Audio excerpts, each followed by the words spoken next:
تو میں جو اس کی سر کچل دوں گا۔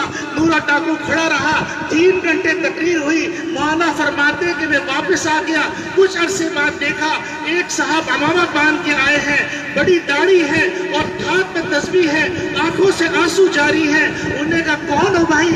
کہنے لگے حضرت میں نورا ڈاکو ہوں، میں کھڑا ہوا تھا ناموس رسالت کی حفاظت کے لیے، اور جب میں یہاں سے گیا تو میں نے خواب میں دیکھا نبی کریم صلی اللہ علیہ وسلم تشریف لائے ہیں، آپ صلی اللہ علیہ وسلم مجھے گلے لگایا، میرے ماتھے میں بوسہ دیا اور فرمایا نورا تو نے میرے ناموس کی حفاظت کی، اللہ تجھ سے راضی ہو گیا، میں بھی تجھ سے راضی ہو گیا۔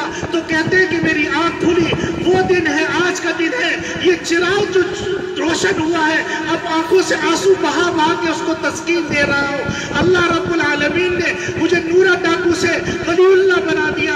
تو میرے عزیز دوستو بھائیوں، ناموس رسالت کی حفاظت کے لیے ہم کیا نورا ڈاکو سے نہیں گزرے؟ اے حکمرانوں، میں تمہارا گریبان پکڑ کے کہتا ہوں، یہ ایٹم بم، یہ میزائل ٹیکنالوجی، یہ اتنی بڑی فورسز، کیا نبی کریم صلی اللہ علیہ وسلم کے ناموس کی حفاظت نہیں کر سکتے؟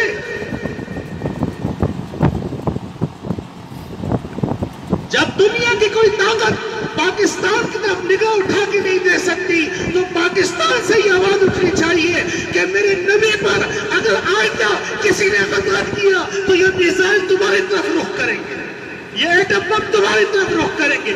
اپنے منہ کو سیلو، اپنی زبانوں کو سیلو، میرے نبی کی گستاخی مت کرنا۔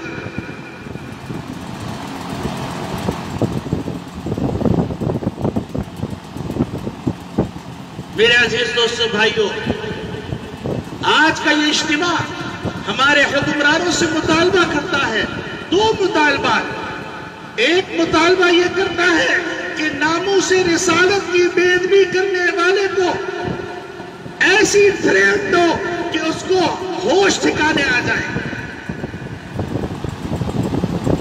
اور فرانس کی تمام چیزوں کا بائیکاٹ کر دو۔ یہ چیزیں میرے نبی سے زیادہ نہیں ہیں۔ کیا آپ اس مطالبے کو مانتے ہیں کہ نبی کریم صلی اللہ علیہ وسلم کے ناموس پہ جو بھی ہاتھ دھپا لگائے گا اس کی ہر چیز کا بائیکاٹ کریں گے؟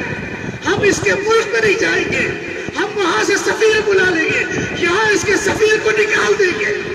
اس کے لیے تیار ہیں آپ لوگ؟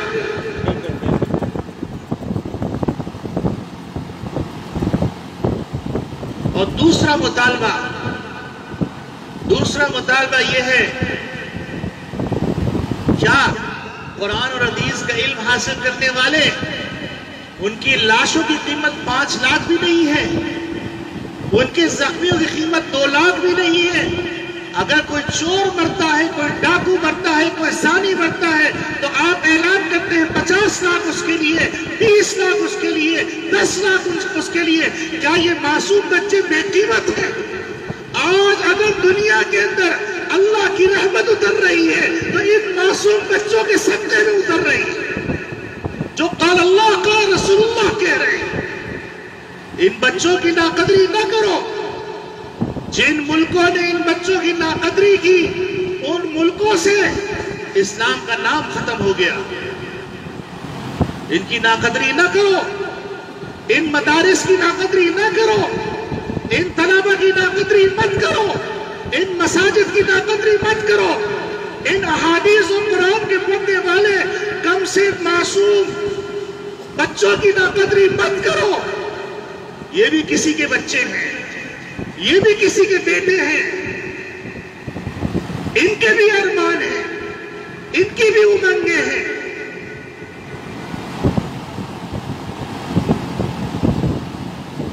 ہم یہ مطالبہ کرتے ہیں کہ مدرسے کے اوپر جو حملہ ہوا ہے، جو بم دھماکہ کیا گیا ہے، ان دہشت گردوں کو پکڑ کر سر عام ان کو پھانسی دی جائے۔ آپ اتفاق کرتے ہیں؟ اور مدارس کی حفاظت ایسے کی جائے جیسے ایٹمی اثاثوں کی حفاظت کی جاتی ہے۔ یاد رکھو، پاکستان کی 2 سرحدیں ہیں، اگر ان 2 سرحدوں کو تسلیم نہیں کرو گے تو پاکستان کے وجود کا کوئی مقصد نہیں۔ ایک پاکستان کی جغرافیائی سرحد ہے. اگر وہاں کے محافظین کاکول اکیڈمی سے پیدا ہوتے ہیں تو پاکستان کی نظریاتی سرحدوں کے محافظین مدارس سے پیدا ہوتے ہیں. جس طرح کاکول کے لوگوں کی حفاظت ضروری ہے، اسی طرح ان مدارس کی حفاظت ضروری ہے. میں بڑی صراحت کے ساتھ کہہ رہا ہوں، پاکستان کے وجود کا مقصد جہاں پر جغرافیائی اہمیت ہے وہاں پر نظریاتی اہمیت بھی ہے. اور جغرافیائی سرحدوں کی حفاظت کرنے والے کاکول اکیڈمی سے پیدا ہوتے ہیں تو نظریاتی سرحدوں کی حفاظت کرنے والے مدارس سے پیدا ہوتے ہیں، مٹوری ٹاؤن سے پیدا ہوتے ہیں، دارالعلوم سے پیدا ہوتے ہیں، فاروقیہ سے پیدا ہوتے ہیں، اشرف المدارس سے پیدا ہوتے ہیں، اشرفیہ سے پیدا ہوتے ہیں، حقانیہ سے پیدا ہوتے ہیں. اگر یقین نہیں آتا تو 72 سالہ تاریخ اٹھا کے دیکھو، وہ کون سے درویش تھے جو نظریاتی معاملات کے اندر اپنے گلوں کو کٹوا کر اللہ کے حضور حاضر ہو گئے. مفتی نظام الدین صاحب کی کیا غلطی تھی، کیا قصور تھا؟ وہ نظریاتی سرحدوں کی حفاظت کر رہے تھے. ڈاکٹر عادل خان کا کیا قصور تھا؟ وہ نظریاتی سرحدوں کی حفاظت کر رہے تھے. میرے عزیز دوستو بھائیوں، اللہ سے مانگو کہ اللہ رب العالمین ہمارے ملک کو اسلام کا قلعہ بنا دے اور ہمارے ملک کے چپے چپی کی حفاظت فرما، ہمارے مدارس کی حفاظت فرما، ہماری مساجد کی حفاظت فرما، ہماری خانقاہوں کی حفاظت فرما، ہمارے دعوت و تبلیغ کے مراکز کی حفاظت فرما. اللہ رب العالمین ہم کو ایسے حکمران عطا فرما جو اسلامی نظام کو سمجھتے ہو، اسلامی نظام کو نافذ کرنا جانتے ہو. ہمارے ملک میں اسلامی نظام نافذ فرما، آپس میں بسنے والے لوگوں کو شیر و شکر بنا، ایک دوسرے کا ہمدرد بنا، ایک دوسرے کا خیرخواہ بنا. اللہ رب العالمین کہنے والے کو بھی عمل کی توفیق عطا فرمائے، سننے والوں کو بھی عمل کی توفیق